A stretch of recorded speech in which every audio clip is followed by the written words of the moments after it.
የሚነግራችሁ ሰው ወይም ደግሞ አንቆላምጦ ያልጠራችሁ ሰው ማያስብላችሁ ማይመስል ሰው ደግሞ አያስብላችሁ ማለት አይደለም። እንደውም ከዛ ሰው በላይ የሚያስብ ሰው የለምና መውደድም ፍቅርም በቃል ሊሆንም አይችልም። እውነት በስርዓት በተግባር የሚያሳያችሁን ሰው ፈጣሪ ይስጣችሁ፣ ውደዱ። እንደዚህ አይነት ሰው የተግባር ሰው ይስጣችሁ። አትታለሉ፣ የሆነ በተባላችሁት ነገር አትታለሉ ፕሊዝ። የምሬ ነው። ጥሩ ወሰናችሁበት ያመናችሁበትን ነገር ብቻ ሰው ስላላችሁ ወይ ምናምን አይደለም። እናንተ የምትፈልጉትን ልክ ነው ብላችሁ የምታስቡትን እና አቋራጭ መንገድን ባትጠቀሙ ብዬ እመክራለሁ። ሌላ ደግሞ ሁሉንም ሰው እንደራሳችሁ አትዩ።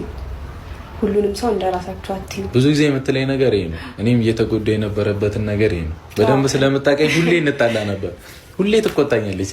እንደዚህ አይነት ነገር ሁሉንም ሰው እንደራሱ ያያል ሁሉን እንጂ ውስጣችሁን አዩት። የትኛውም ሰው ባይሆን እኔም አይደለም ውስጤን ምንም ነገር ነው የምታውቀው።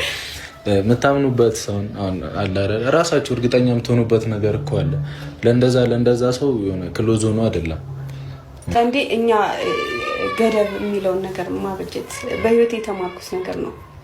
ገደብ ግድ ነው። ገደብ በጣም በቃ የሚያስፈልግ ለሰው ልጅ የሚያስፈልግ ነገር ነው። ብዙ ጓደኛ ሊኖራችሁ ይችላል። ብዙ ዘመድ አዝማድ ሊኖር ይችላል። ከዙሪያችሁ ብዙ ነገር በቃ ብዙ ሰው ሊኖር ይችላል። ግን ገደብ የሚለውን ነገር ማበጀት ራስን ላለማጣት ማለት ነው። የምትወዱትንም ሰው ላለማጣት ገደብ የሚለውን ነገር እና በምክር ስበብ በጣም ብዙ የምታጡት ነገር አለ። አሁን ጓደኛ መስሎ የሚመክር በጣም ብዙ አለ። እንዲህ ብታደርግ እንዲህ ምናምን ወደኋላ የሚስባችሁ ነገር ብዙ ነው። የሆነ ነገር አይቼ ነበር እንደዚህ የሚል ነገር እና ሳስበው ልክ ነው።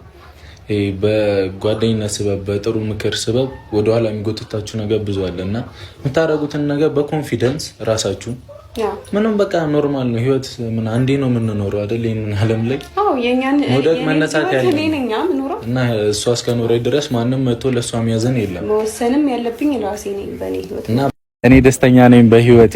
እቺን የመሰለች ቅመም ስላለ የሷ አርና እንናገርምሽ አታስቡ። ከብዙ ፈተናዎች ከብዙ ጭንቀቶች ያለፍን ሰዎች ነን እና